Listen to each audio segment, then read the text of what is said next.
Hello my dear brothers and sisters, my friends and family. I greet you all in the wonderful name of Jesus Christ. मेरे प्यारे भाइयों और बहनों, मेरे दोस्तों और परिवारों, मैं आप सभी का प्रभु यीशु मसीह में अभिवादन करता हूँ। We believe and trust in Christ that you are doing well and you are safe. और मसीह में विश्वास रखता हूँ कि आप सभी अच्छे हैं और सुरक्षित भी हैं। Hallelujah. Hallelujah. My beloved, are you an emotional Christian मेरे प्यारों, क्या आप भावात्मक मसीही हैं or are you a spirit-filled Christian? और क्या आप आत्मा से भरे हुए मसीही हैं? Hallelujah. Hallelujah. We are going to discuss about that today. आज हम इसके बारे में बात करना चाहते If you हैं। have your Bibles, please turn to Philippians chapter 4.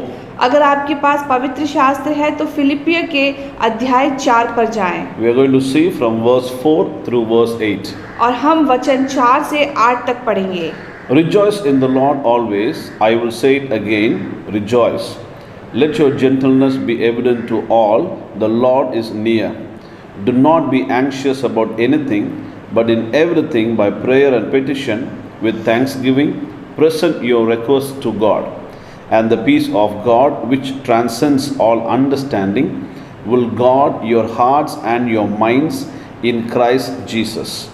Finally, brothers, whatever is true, whatever is noble, whatever is right, whatever is pure, whatever is lovely, whatever is admirable, if anything is excellent or praiseworthy, think about such things. और प्रभु में सदा आनंदित रहो। मैं फिर कहता हूँ, आनंदित रहो।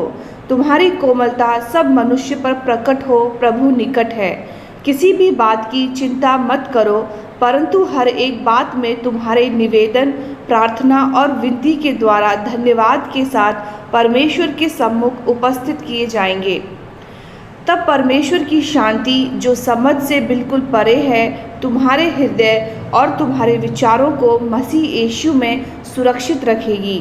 निदान हे भाइयों, जो बातें सत्य हैं और जो बातें आदरणीय हैं और जो बातें उचित हैं और जो बातें पवित्र हैं और जो बातें सुहावनी हैं और जो बातें मनभावनी हैं, निदान जो सद्गुण और प्रशंसा की बातें हैं, उन्हीं पर ध्यान लगाया करो। Hallelujah. Hallelujah. My beloved, emotions are feelings that is related to the worldly life.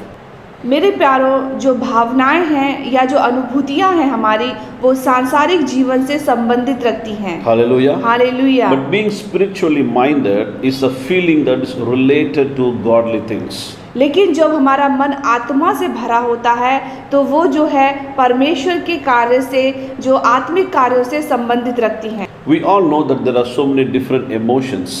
हम ये सब जानते हैं कि इतने कई प्रकार की जो है भावनाएं होती हैं।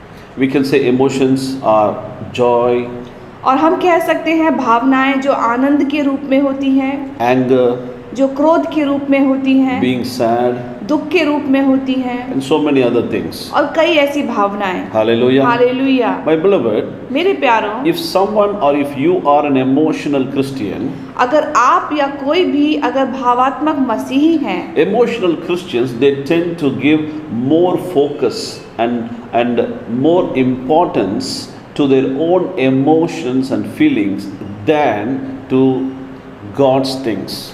मेरे प्यारों, जितने भी भावात्मक मसीह हैं, वो अपनी भावनाओं को, अपनी अनुभूतियों को ज़्यादा महत्वपूर्णता प्रदान करते हैं, अपने विचारों को महत्वपूर्णता प्रदान करते हैं, ना कि परमेश्वर के कार्यों को। Hallelujah. Hallelujah.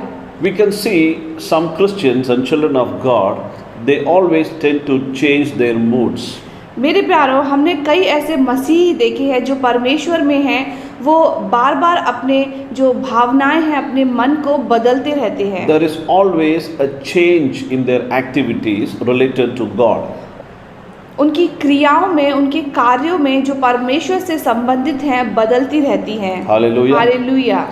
One sister told me when I asked her, "Sister, why didn't you come to church last week?"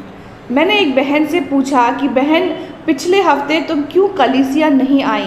I was surprised and shocked to hear this answer from her. और मैं उनके मुख से ये सुनकर बहुत आश्चर्यित हुआ। She said, "Pastor, I was out of my mood. I was upset. That's why I couldn't come to church." और उन्होंने जवाब दिया कि पासवान, मेरा मूड नहीं था, मैं बहुत दुखित थी, इसीलिए मैं कलीसिया नहीं आई। She said she was mood off or upset with someone That's why she never come to church. उन्होंने जवाब दिया कि मैं किसी वजह से, किसी के कारण जो दुखित थी, इसी वजह से मैं कलीसिया नहीं आई। And another sister once she answered me saying, when I asked her, why didn't you come to prayer? और इसी प्रकार से एक और बहन, जब मैंने उनसे पूछा कि तुम कलीसिया क्यों नहीं आई, And she answered me, and that also surprised me. She said, Pastor, I was so confused. I never had peace in my heart. That's why I never come to church. और उस बहन के जवाब से मैं इतना आश्चर्यित हुआ कि उन्होंने जवाब दिया कि पासवान, मेरा मूड नहीं था, मैं बहुत कंफ्यूज थी कि मेरे मन में शांति नहीं थी कि मैं कलीसिया आऊं या ना आऊं। Hallelujah. Hallelujah. And one more brother, he answered me when I asked, why didn't you come last Sunday to church? और एक भाई, जब मैंने उससे पूछा कि पिछले हफ्ते आप क्यों नहीं आए, तो उन्होंने जवाब दिया। You know what he answered? आप जानते हैं उन्होंने क्या जवाब दिया? Actually, this shocked me more than the other two answers. और वाकई में उस भाई के उत्तर ने मुझे ज़्यादा आश्चर्यचकित किया था उन बहनों के उत्तर की तुलना में। He said, I didn't come to church, no reason, just like that, I didn't come to church. उसने जवाब दिया, कोई कारण नहीं है, बस मैं ऐसे ही नहीं आया। Hallelujah. Hallelujah. My beloved, there may be 100 reasons for us not to come to church. हमारे पास कई ऐसे 100 कारण होंगे जिसकी वजह से हम कलीसिया नहीं आ पा रहे हैं। But we must understand and learn that there are so many reasons for us to go to church. लेकिन हमें ये भी समझना होगा, ऐसे कई 100 कारण भी हैं कि हमें कलीसिया आना चाहिए। You can see, my beloved, these are emotional Christians. They are emotional Christians. और आप देख सकते हैं इन प्रकार के मसीही हैं जो भावनात्मक मसीही हैं। Their feelings control their plans and programs. उनकी भावनाएं जो हैं, उनकी योजनाओं को, उनके हर एक प्रकार के कार्यों को कंट्रोल करती हैं, अनुबंधित करती हैं। My beloved, when they are out of their mood, when they are upset, they don't pray, they don't come to church. मेरे प्यारो, जब वो अपने मन के बाहर होते हैं, वो दुखित होते हैं, वो कलीसिया नहीं जाते हैं। If I am very happy, I forget God.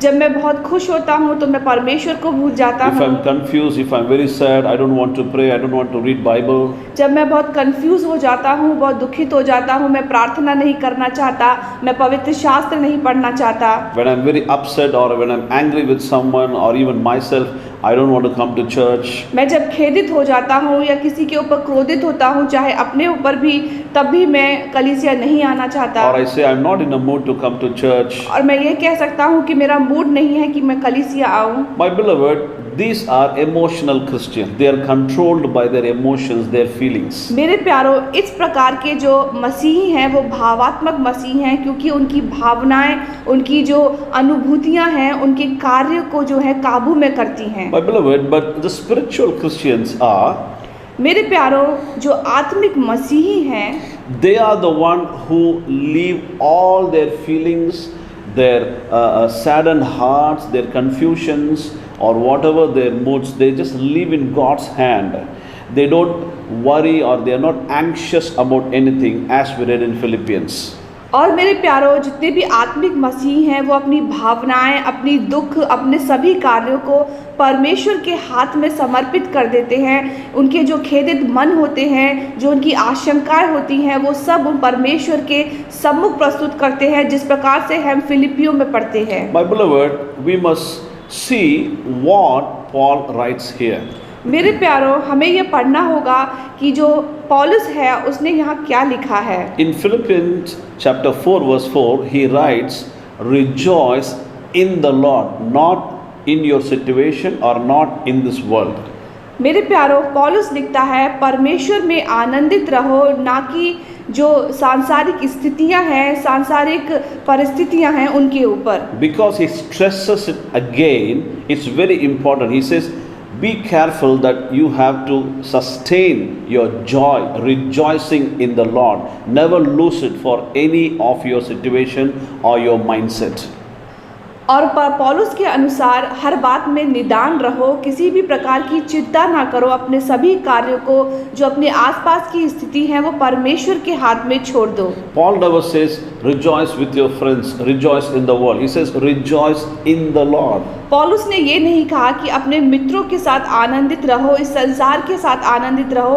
उसने कहा परमेश्वर में आनंदित रहो। My beloved, there may be issues, there may be problems with our relationships. मेरे प्यारों, हमारे सम्मुख कई प्रकार के ऐसे कार्य हैं कि हम अपने संबंधों में, अपने पारिवारिक कार्यों में बहुत ज़्यादा खेदित हो, अपने चुनौतियों से गुजर रहे हों। We may be upset because of our financial situations or anything that is happening around us. हो सकता है हम अपनी आर्थिक तंगी के कारण, आर्थिक चुनौतियों के कारण खेदित हों, और जो कोई भी हमारे कार्य जो आसपास में हो रहे हैं। That's why Paul says that we should rejoice in the Lord. We should not bring those feelings and confuse it with the spiritually minded life. और इसीलिए पौलुस कहता है कि परमेश्वर में आनंदित रहो, हमेशा आत्मा में भरे रहो, और जितने भी सांसारिक कार्य हैं उन सबको अपने सम्मुख और अपने निकट आने ना दो। My beloved, he writes in verse 6 and 7 that do not be anxious about anything. Do not keep on thinking about what has happened in your life. और पौलुस वचन 6 में कहता है किसी प्रकार की चिंता ना करो, अपने विचारों में, अपने किसी कार्य में अपने आप को समर्पित ना करो। My beloved, you may be going through failures. मेरे प्यारों, हो सकता है आप किसी प्रकार की असफलता से गुजर रहे You may हैं। be going through some challenges. हो सकता है आप किसी प्रकार की चुनौती से गुजर रहे You may हैं। be confused and there is no peace. हो सकता है आप कंफ्यूज हो, आपके मन में शांति ना हो। You may be going through some patches and some tears in your life. हो सकता है आप किसी प्रकार के पड़ाव से या किसी आंसू से गुजर रहे हो। Because of those challenges, our mind is filled with emotions and feeling that we always keep thinking about that. We don't eat well, we don't sleep well, we don't want to pray, we don't want to go to church. और इन्हीं कारणों की वजह से जो हमारी भावनाएं हैं, हमारा मन है, चिंताओं से भर जाता है। हमारे विचारों में सिर्फ इसी प्रकार की चुनौतियां आती हैं, और उसी वजह से हम प्रार्थनाओं में, हम पवित्र शास्त्र को पढ़ने में या कलीसिया को जाने में रुचि नहीं दिखाते हैं। My beloved, our minds and our hearts are filled with these emotional thoughts. मेरे प्यारों, हमारा मन, हमारा हृदय इस प्रकार की भावनात्मक विचारों से भर जाता है। That keeps us away from rejoicing in the Lord or coming to church. और इसीलिए जो हमारा परमेश्वर के अंदर जो आनंद है उसको हमसे दूर रखता है और हमें कलीसिया जाने से रोकता है। My beloved, in many instances we can see that when there is a fight between husband and wife or brothers and sisters, they will stop praying that day. मेरे प्यारों, हमने कई बार ऐसा देखा है कि जब पति पत्नियों के बीच में झगड़ा होता है, या भाई बहन में, या पारिवारिक किसी रिश्तों में, तो उस दिन वो लोग प्रार्थना नहीं करते हैं। If something happens, they stop praying. और कुछ भी ऐसा होता है तो वो प्रार्थना करना बंद कर देते हैं। They don't want to read the Bible. वो पवित्र शास्त्र पढ़ना नहीं चाहते। They just want to be alone. They don't want to go to church. वो सिर्फ अकेला रहना चाहते हैं, वो कलीसिया आना नहीं चाहते। My beloved, that's why Paul writes that do not be anxious about anything. Leave everything in God's hand. मेरे प्यारों, इसीलिए पौलुस कहता है कि किसी भी प्रकार की चिंता मत करें, सब कुछ परमेश्वर के हाथ में सौंप दें। If you live like that, my beloved, if you are spiritually minded, then the peace of God will guard your heart and your mind. और मेरे प्यारों, अगर आप इस प्रकार से जीते हैं, अगर आप अपने मन को आत्मा से भर देते हैं, अपने आप को परमेश्वर के सम्मुख रख देते हैं, तो परमेश्वर आपकी हर एक परिस्थितियों को जो है सुरक्षित रखता है। When the peace of God controls you, when the Spirit of God controls you, He will take control of your situation. जब परमेश्वर की शांति आपको काबू में रखती है, परमेश्वर की आत्मा आपके काबू में रखती है, तो परमेश्वर आपको हर एक बातों में सुरक्षित रखेगा, काबू में रखेगा। This peace of God and the Spirit of God will not let your emotions to control your life. और परमेश्वर की शांति और परमेश्वर की आत्मा जो है आपके मन को, आपकी भावनाओं को आपके ऊपर काबू करने नहीं देगी। That's why in verse 8 he writes, think about such things. He's not telling talk about or discuss about such things. He's telling think about such things. इसीलिए 8वें वचन में पौलुस कह रहा है कि इस प्रकार के कार्यों को, इस प्रकार के विचारों को ना सोचें। Whatever is true, whatever is noble, whatever is right.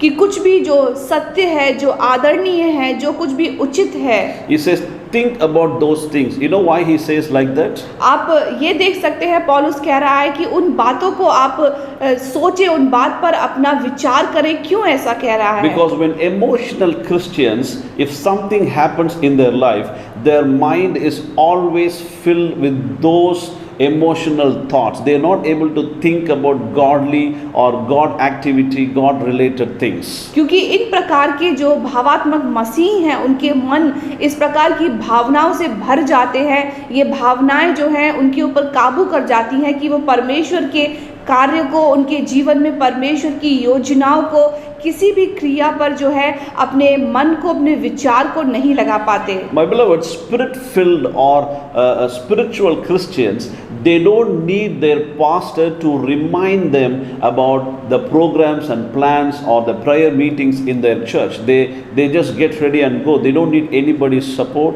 and they don't want anyone to remind them about that. और मेरे प्यारों, जितने भी आत्मिक मसीह हैं और जो आत्मा में भरे मसीह हैं, उन सबको, जो उनके पासवान हैं, उनको याद दिलाने की ज़रूरत नहीं है कि कलीसिया में इस हफ्ते क्या प्रोग्राम है, कौन सी प्रार्थना सभा होने वाली है। वो कलीसिया के हर एक कार्य से, हर एक सभा से परिचित होते हैं। But emotional Christians, because they are dominated by their own feelings of anger or joy or disgust or anything, they need somebody to remind them about their God-related responsibilities. और जितने भी भावात्मक मसीह हैं, जब उनकी भावनाएं जैसे क्रोध, उनके विचार, उनका खेद जब उनके ऊपर हावी होने लगता है, तब उनको ऐसे लोगों की ज़रूरत पड़ती है कि उनको हर एक प्रकार के परमेश्वर के कार्य को, कलीसिया से जुड़े कार्य को याद दिलाना पड़ता है। Hallelujah. Hallelujah. My beloved, those are the baby Christians, the immature Christians. मेरे प्यारों, इस प्रकार के जो मसीह होते हैं वो एक प्रकार से अपरिपक्व, या मैं कह सकता हूँ नवजात मसीह हैं। You know, the parents, they always have to remind something to their children, the babies. आप देख सकते हैं कि माता पिता होते हैं, अपने बच्चों को हमेशा याद दिलाते रहते हैं, किसी भी कार्य के प्रति उनको सूचित करते रहते हैं। Anything and everything the parents have to remind to their children because they are not matured enough to understand and do their responsibilities and duties by themselves. माता पिता जो हैं अपने बच्चों को हर एक कार्यों के प्रति याद दिलाते रहते हैं, क्योंकि वे इतने परिपक्व नहीं हैं कि अपनी जिम्मेदारियों को, अपने कार्यों को खुद कर सकें और खुद याद रख सकें। In the same way, these pastors, the spiritual parents and father, mother, they have to keep on reminding these emotional Christians about what they have to do, their duties, their responsibilities and the programs in the church ministry or their life. और जो आत्मिक रूपी माता पिता, जो पासवान हैं, वो कलीसिया में उपस्थित इन प्रकार के भावात्मक मसीह को हमेशा याद दिलाते रहते हैं कि जो कलीसिया में कितनी प्रकार की सभाएं हो रही हैं, किस प्रकार की मीटिंग चल रही हैं, परमेश्वर से जुड़ी उनकी जिम्मेदारियां, उनके कार्य को हर एक वक्त उनको याद दिलाना पड़ता है।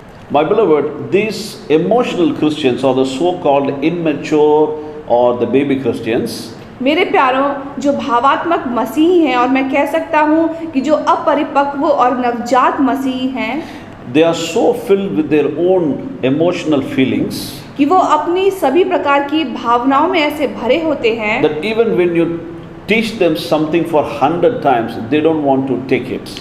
कि अगर आप उन्हें 100 बार भी पढ़ाना चाहें, सिखाना चाहें, तो वो उसे सीखना नहीं चाहते। You have to keep on reminding them, keep on encouraging them to pray the basic things of a Christian life, to pray, to read Bible, to come to church. और उन्हें हर बार उन्हें याद दिलाना पड़ता है, हर बात सिखाना पड़ता है कि जो एक सामान्य मसीह के जो जिम्मेदारियां हैं कि परमेश्वर के प्रति, चाहे वो प्रार्थना करना हो, चाहे वो पवित्र शास्त्र पढ़ना हो, चाहे वो कलीसिया आना हो, हर बात को उन्हें याद दिलाना पड़ता है। My beloved, we the children of God, the Christians must learn to express their feelings in a matured way.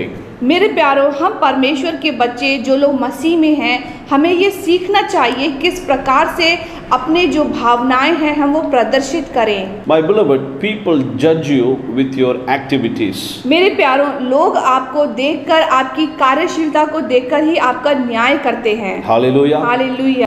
My beloved, Proverbs chapter 16 verse 32 says like this. मेरे प्यारों, पवित्र शास्त्र के नीति वचन के 16वां अध्याय का 32वां वचन कहता है, Better to be patient than powerful, better to have self-control than to conquer a city.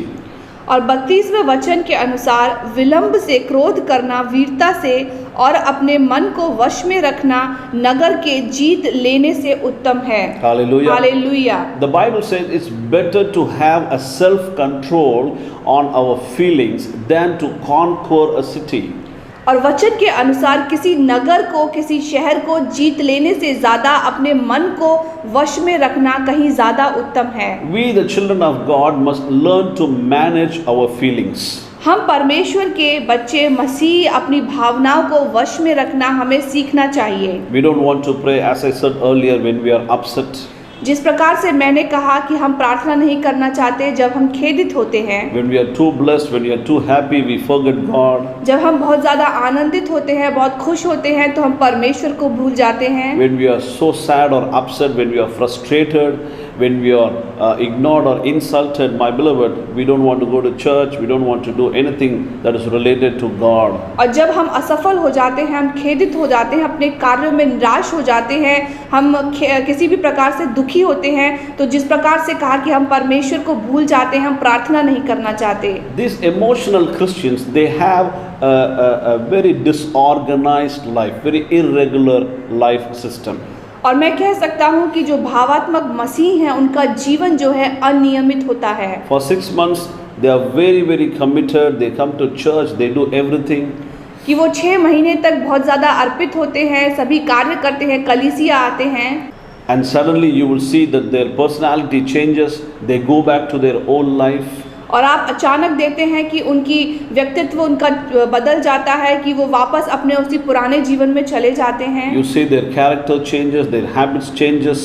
आप देख सकते हैं कि उनका चरित्र बदल जाता है, उनकी आदतें बदल जाती हैं। You know, these changes comes because their activities, their actions are controlled by their own feelings, not controlled by the Spirit of God.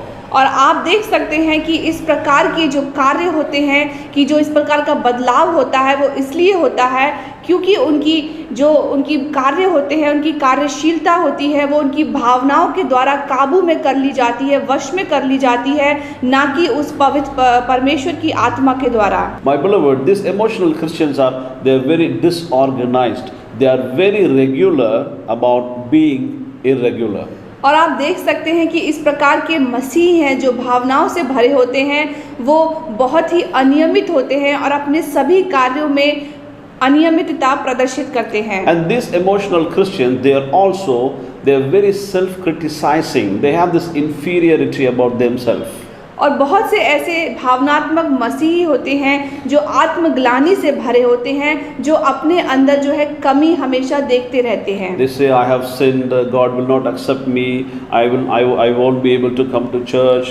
वो बहुत ही हीन भावना उनमें होती है कि वो हमेशा ये सोचते हैं कि मैंने ये गलती की है, ये पाप किया है, कि परमेश्वर मुझे नहीं अपनाएगा, परमेश्वर मुझे ये कार्य नहीं करेगा। They self-criticize about themselves. कि वो आत्मग्लानि से भरे होते हैं।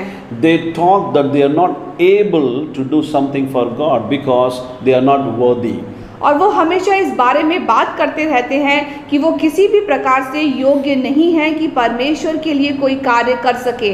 There will be some sisters and brothers, they will have a beautiful voice, but they will hold themselves back from singing or doing worship in the church because they think that they are not worthy. They have done so much of mistakes in their life. और कई ऐसे भाई बहन हैं जिनकी आवाज़ इतनी मधुर होती है, लेकिन तब भी कलीसिया में जाकर किसी भी प्रकार की वर्शिप में, किसी भी प्रकार की गायन में भाग नहीं लेते हैं, क्योंकि वो अपने आप को हमेशा अयोग्य महसूस करते हैं कि परमेश्वर के सामने हम नहीं खड़े रह सकते क्योंकि हमने ये गलती या ये हमें कमी है। They say, I am not worthy to pray in the church. I am not worthy to lead worship in the church. वो ये कहते हैं कि मैं कलीसिया में प्रार्थना करने के योग्य नहीं हूँ, मैं कलीसिया में जो है आराधना को लीड करने के लिए योग्य नहीं हूँ। It's like they punish themselves. और इस तरह से कि वो अपने आप को जो है सजा देते हैं। Hallelujah. Hallelujah. My beloved, the Bible says in Proverbs chapter 25 verse 28, मेरे प्यारो, नीति वचन के 25वें अध्याय का 28वां वचन कहता है, whoever has no rule over his own spirit is like a city broken down without walls. और वचन कहता है, जिसकी आत्मा वश में नहीं वह ऐसे नगर के समान है जिसकी शहर पना नाका करके तोड़ दी गई हो। Hallelujah. Hallelujah. My beloved, Proverbs chapter 29 verse 11 says, मेरे प्यारो, नीति वचन का 29वें अध्याय का 11वां वचन कहता है, a fool gives full vent to his own spirit. कि मूर्ख अपने सारे मन की बात खोल देता है। Hallelujah. Hallelujah. My beloved, these verses teach us to manage and control our emotions, not to confuse with God a spirit-filled life. मेरे प्यारो, इस प्रकार का वचन है जो हमें ये सिखाता है कि हम अपनी भावनाओं को, अपनी अनुभूतियों को वश में रखें, कि ये समझदारी है कि हम अपनी कार्यों को बाहर प्रदर्शित ना करें। My beloved, these emotional Christians, they show their anger of somebody on God. मेरे प्यारों, जो भावात्मक मसीह हैं वो किसी और का जो क्रोध है वो परमेश्वर के ऊपर या कलीसिया से जुड़े कार्यों पर दिखाते हैं। Hallelujah. Hallelujah. What did God do in your life? परमेश्वर ने तुम्हारे जीवन में क्या किया है? He was not poking you from your back. परमेश्वर ने तुम्हारे पीठ के पीछे वार नहीं किया। God was not cheating you. परमेश्वर ने तुम्हें धोखा नहीं दिया। God gives you peace and God gives you life. परमेश्वर आपको शांति और आपको जीवन देता है। But what we do in our life is, लेकिन हम अपने जीवन में क्या करते हैं? we leave God for those who saddens or breaks or destroys our life. हम परमेश्वर को उन लोगों के लिए छोड़ देते हैं जो हमारे पीठ पीछे वार करते हैं, हमें दुखित करते हैं या किसी भी प्रकार से खेदित करते हैं। We sit in our room, we sit at home and we keep on thinking about them, that whatever they have done in our life. कि हम जो है कमरे में अकेले में बैठकर इस बारे में सिर्फ विचार करते रहते हैं कि उन्होंने हमारे साथ क्या किया है। But we stop thinking what God has done in our life. लेकिन हम ये सोचना बंद कर देते हैं कि परमेश्वर ने हमारे जीवन में क्या भलाई की है। My beloved, your spiritual mind must control your feelings. मेरे प्यारो, जो आपका आत्मिक मन है वो आपकी भावनाओं को काबू में करना चाहिए। The Bible says in Romans chapter 8 verse 6, और रोमियो के अध्याय 8 का 6वां वचन कहता है, for to be carnally mind or the fleshy thoughts worldly minded is death, but to be spiritually minded is life and peace.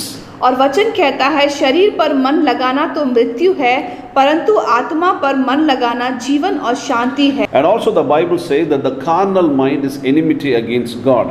और वचन के अनुसार शरीर पर मन लगाना तो परमेश्वर से बैर रखना है। You know why? Because it is not subjected to or it never surrenders to the law, to the word of God. आप जानते हैं क्यों? क्योंकि ये परमेश्वर की व्यवस्था, परमेश्वर के नियम के अधीन नहीं हो सकता। So the Bible says in verse 8 that when we are an emotional Christian, we cannot please God. और इसीलिए वचन के अनुसार जब हम शारीरिक दशा में हैं, हमारे विचार हमारे काबू में नहीं होते, तो वे परमेश्वर को प्रसन्न नहीं कर सकते। My beloved, when the Spirit of God dwells in you, you will not fulfill the desires of the flesh. मेरे प्यारों, जब परमेश्वर की आत्मा तुम्हारे अंदर नहीं होती है, तुम शारीरिक दशाओं को, जो परमेश्वर के कार्य हो, उनको परिपूर्ण नहीं कर सकते। And verse 9 says that if anyone does not have the Spirit of Christ, he is not his, he never belongs to him. और वचन 9 के अनुसार जो है कि जब परमेश्वर की आत्मा तुम में नहीं बसती तो तुम शारीरिक दशा में नहीं परंतु आत्मिक दशा में हो। यदि किसी में मसीह की आत्मा नहीं है तो वह उसका जन नहीं होता। My beloved, I call some as status Christians. मेरे प्यारों, मैं कुछ मसीही को स्टेटस क्रिश्चियन के रूप में बुलाता हूँ। These Christians, these children of God, they want to express all their feelings and whatever they go through in the public. मेरे प्यारों, कुछ मसीही ऐसे होते हैं जो अपनी सभी भावनाएं, वो जिस स्थिति से भी गुजरते हैं, वो जो है बाहरी तौर पर जो लोग हैं आम तौर पर उनके सम्मुख प्रस्तुत करते हैं। When these emotional Christians, they want healing from God, you will see that they will be posting so many Christian songs as their status. और मेरे प्यारों, कई ऐसे भावात्मक मसीह हैं जब वो परमेश्वर से किसी प्रकार की चंगाई चाहते हैं, रिहाई चाहते हैं, तो अपने स्टेटस में जो है परमेश्वर के वचन और उनके कार्यों को लगाते हैं। When they are broken, when they go through failure, when they are sad, you will see the same Christian, they upload or they post the cinema songs, those related to their feelings as their status. और मेरे प्यारों, कई मसीही ऐसे हैं जब वो टूट जाते हैं, किसी निराशा में होते हैं, खेदित होते हैं, तो अपने स्टेटस में जो मीडिया में जो है बाहर अपने सिनेमा से जुड़े हुए सभी गीतों को वो लगाते हैं। They completely upload everything that goes through in their heart and mind in their status publicly. और वो अपने हृदय और अपने मन की हर एक भावनाओं को जो है बाहर स्टेटस के रूप में जो पब्लिक के सामने जो है प्रदर्शित कर देते हैं। But my beloved, what I say is, I'm not judging them, but what I'm trying to say is, instead of showing your feelings and uploading all your heartbreakings and everything to the public just to receive sympathy from them, my beloved, if you leave everything in the hand of God, मेरे प्यारों, अपने सभी खेदों को, अपने निराशाओं को अपने status के ज़रिए बाहर लोगों से आप सहानुभूति प्राप्त करने के लिए इन सब स्टेटस को लगाते हैं, अगर बेहतर होगा कि अभी सभी कार्यों को, जितनी भी आपके निराशा है, उन सबको परमेश्वर के हाथों में सौंप दें। My beloved, I'm not judging those people. मेरे प्यारों, मैं इन प्रकार के जो मसीह हैं, इन प्रकार के लोगों का न्याय नहीं कर रहा। What I am trying to say is, instead of uploading your feelings and your all that is happening or going through in your mind and heart in the public, मेरे प्यारों, अपनी सभी भावनाएं, अपने सभी कार्य, जितने भी खेद हैं, जिस चुनौती से आप गुजर रहे हैं, उन सबको पब्लिक में अपलोड करने से बेहतर they are not to fill your mind and heart with the peace. कि उनका जो हृदय, उनका मन है, शांति से नहीं भरा हुआ है। But my beloved, not being anxious, but if you leave everything in thanksgiving and as a petition in God's hand, और अपनी सभी चिंताओं को छोड़कर अपनी प्रार्थनाओं में और परमेश्वर के सामने अगर अपनी विनतियों को रखें, God will fill your heart and your mind with His own peace. और परमेश्वर आपके मन और हृदय को सभी प्रकार की शांति से भर देगा। The world looking at your status, they can only feel bad about you, but they cannot do anything for you. ये संसार जो आपके स्टेटस को, आपकी स्थिति को देख रहा है, वो आपके लिए सिर्फ दुख महसूस करता है, लेकिन कुछ नहीं कर सकता। My beloved, sometimes we need so much of other sympathy that we forget to leave our petitions to God, or we forget to talk to God about our problems. We talk about that so much to the public. मेरे प्यारों, कभी कभी हम लोगों की सहानुभूति प्राप्त करने के लिए इतना ज़्यादा मगन हो जाते हैं, इतनी आस रख लेते हैं कि हम परमेश्वर के सामने अपनी चिंताओं को, अपनी विनतियों को रखना भूल जाते हैं। But the Bible says the Lord gives us peace, और वचन कहता है कि परमेश्वर हमें शांति देता है, not as the world gives you. इस प्रकार से नहीं जिस प्रकार से संसार देता है। He gives you peace directly from heaven. वो परमेश्वर जो आपको सीधे स्वर्ग से शांति प्रदान करता So है। are you an emotional Christian or a spiritual Christian तो today? क्या आप एक भावात्मक मसीही हैं और या आत्मिक मसीही हैं? Hallelujah. Hallelujah. My beloved, you have to test yourself. मेरे प्यारों, आपको अपने आप को आंकना होगा। Let us not be emotional Christians controlled by our own feelings. हमें भावात्मक मसीह नहीं होना चाहिए जो अपनी भावनाओं के द्वारा काबू में किए जाएं। Let us Christians, the children of God, learn to manage our feelings, learn to manage our own feelings between ourselves and God. हमें उन प्रकार के आत्मिक मसीह में होना चाहिए कि जो अपनी भावनाओं पर, अपने सभी प्रकार के विचारों पर प्रबंधन कर सकें, जो हर एक प्रकार से अपनी जितनी भी अनुभूतियां हैं उनको काबू में कर सकें। Let us not punish ourselves. अपने आप को सजा ना दें, Let us not punish God. परमेश्वर को सजा ना दें। Hallelujah. Hallelujah. We have to be clear in what we're doing. हमें इस बात पर बहुत ज़्यादा साफ रहना है कि हम क्या कर रहे हैं। getting close to God, परमेश्वर के करीब होना, reading the Word of God more and more every day परमेश्वर के वचन को हर दिन नियमित रूप से पढ़ना will definitely help you to come out of your emotional lifestyle. और ये निश्चित तौर पर आपको अपने सभी भावात्मक कार्यों से, आपकी हर एक कमियों से बाहर निकलने में मदद करेगा। My beloved, मेरे प्यारों, I pray that the Lord will fill your hearts and minds with His peace, मैं प्रार्थना करता हूँ कि परमेश्वर आपके मन और हृदय को उसकी शांति से भर दे and may you have a spirit-filled life. और आपका जीवन उसकी आत्मा से भरा हुआ हो। May the Lord bless you परमेश्वर आपको आशीष दे and may the Lord bless this word. और परमेश्वर इस वचन को आशीष दे। Amen. आमीन।